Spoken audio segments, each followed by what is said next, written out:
Motions అవుతున్నప్పుడు avoid చేయాల్సిన 5 foods ఏంటో ఇప్పుడు చూద్దాం. మోషన్ అవ్వడం అనేది ఎవరికైనా చాలా ఇబ్బంది కలిగించే సిచ్యువేషన్. దాని నుండి వీలైనంతగా బయటపడాలని చూస్తారు ఎవరైనా. మరి అలాంటి సమయంలో ఏ ఫుడ్స్ తినకూడదు అనేది ఇప్పుడు చూద్దాం. నెంబర్ 1, మోషన్స్ అవుతున్నప్పుడు మిల్క్ ప్రొడక్ట్స్ తీసుకోవడం అవాయిడ్ చేయండి. పాలు, బటర్, వెన్న, నెయ్యి ఇలాంటివి తీసుకోకండి. నెంబర్ 2, డీప్ ఫ్రై ఐటమ్స్ను వీలైనంతగా అవాయిడ్ చేయండి. ఇవి మీ గట్ను ఇరిటేట్ చేసి మోషన్స్ను పెంచుతాయి తప్ప తగ్గించవు. Number 3, sugar foods. ఇలాంటి టైంలో స్వీట్స్ లాంటివి తినకండి. అలాగే ఫ్రూట్ జ్యూస్, కూల్ డ్రింక్స్ లాంటివి కూడా దగ్గరికి రానివ్వకండి. నెంబర్ 4, ఆకుకూరలు.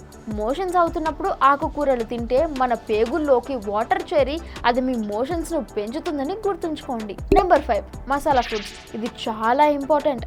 ఈ టైంలో మసాలా ఫుడ్స్ తింటే ఇక అంతే, గేట్లు పూర్తిగా ఎత్తేసినట్టే. నాకు కొంచెం టైం పట్టుద్ది, నువ్వు వెళ్ళిపోవా. మసాలా ఐటమ్స్ మీ డైజెస్టివ్ సిస్టమ్ను ఇరిటేట్ చేస్తాయని గుర్తుంచుకోండి.